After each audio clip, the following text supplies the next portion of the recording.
हा शिरूर तालुक्यातला आहे। त्याच्या एका व्यक्तीला ताब्यामध्ये घेतले, परंतु तो अजून सापडला नाही। पोलीस पूर्णपणे शिरूर आणि त्याचं ते गाव आहे त्या परिसरामध्ये त्याचा तपास करतायत। महाराष्ट्रात अशा प्रकारची कुठलीही दुर्दैवी घटना घडणं ही अतिशय क्लेशदायक आहे, दुःखदायक आहे। त्याबद्दल कुणाचंच दुमत असण्याचं काही कारण नाही। पण आपण सगळे काळजी घेण्याचा प्रयत्न करतोय, तरी अशा दुर्दैवी घटना घडतायत।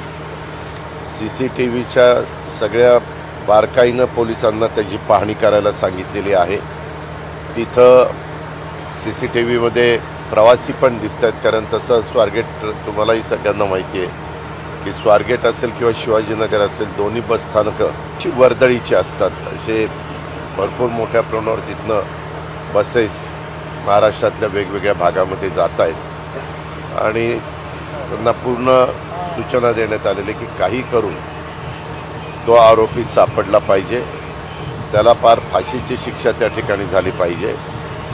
आणि एकंदरीतच ज्या मुलीवर अशा प्रकारचा प्रसंग उद्भवलेला आहे, त्या मुलीच्या बाबतीमध्ये देखील आपल्या राज्य सरकारने अशा घटना घडल्यानंतर जे काही गोष्टी करायच्या असतात त्या करण्याच्या पण सूचना दिलेल्या आहेत। मी देखील म्हणजे मला पण जिल्ह्याचा पालकमंत्री नात्याने, उपमुख्यमंत्री या नात्याने त्या गोष्टीचा अतिशय मनस्ताप म्हणजे मी बघतोय।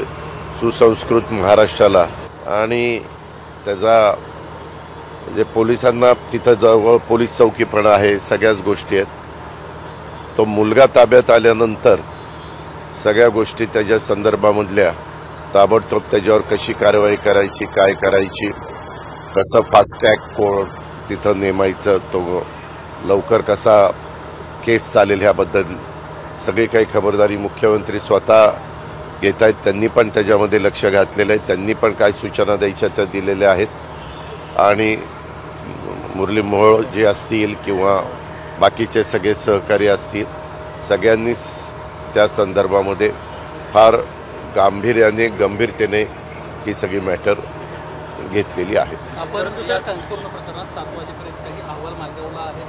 ह्या संदर्भात काय झालंय, माझे 2दा 3दा CPशी बोलणं झालं।